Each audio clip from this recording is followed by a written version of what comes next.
Hello and welcome to my next video in the Story Snippets series.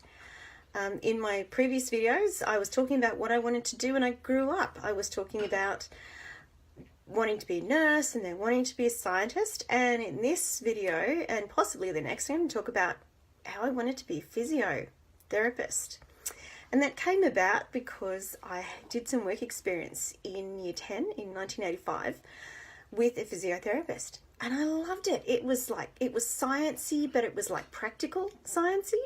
And so it was, it wasn't measuring things out into test tubes. It was, thinking about how things worked and how things could be fixed and, mainly the human body. And I'd always been pretty interested in sort of medical stuff anyway. So loved it, absolutely loved it. And then I got to do some more work experience a couple of years later when I finished Year 12. But so I decided I wanted to be a physio. So I structured the next 2 years of school to prepare for that. I took all sorts of, physics and chemistry and English and maths at the highest levels, and so I could get a good university score, which I did. I got a pretty good score. And so then in my final year, 1987, my final year of high school, I started going around and contacting the physio schools.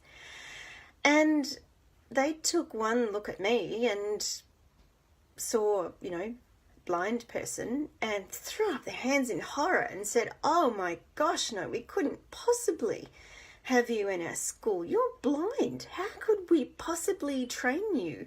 Our classes, we've got lectures of 150 students.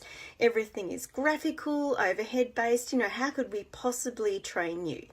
No, it's simply out of the question." The schools in Sydney and Melbourne both said that, and I didn't even bother trying any of the others. And it seems quite bizarre to think back, 30 years, because you could do that sort of thing back then. Places could say, "No, we're not going to train you," because the Commonwealth and state disability discrimination legislation hadn't come into being.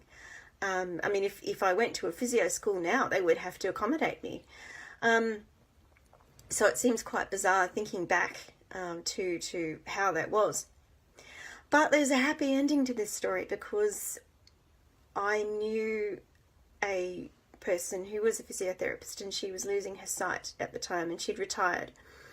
And she knew of a person who had been studying at the North London School of Physiotherapy, which was a special school to train blind physios from all over the world. So I enrolled in that school.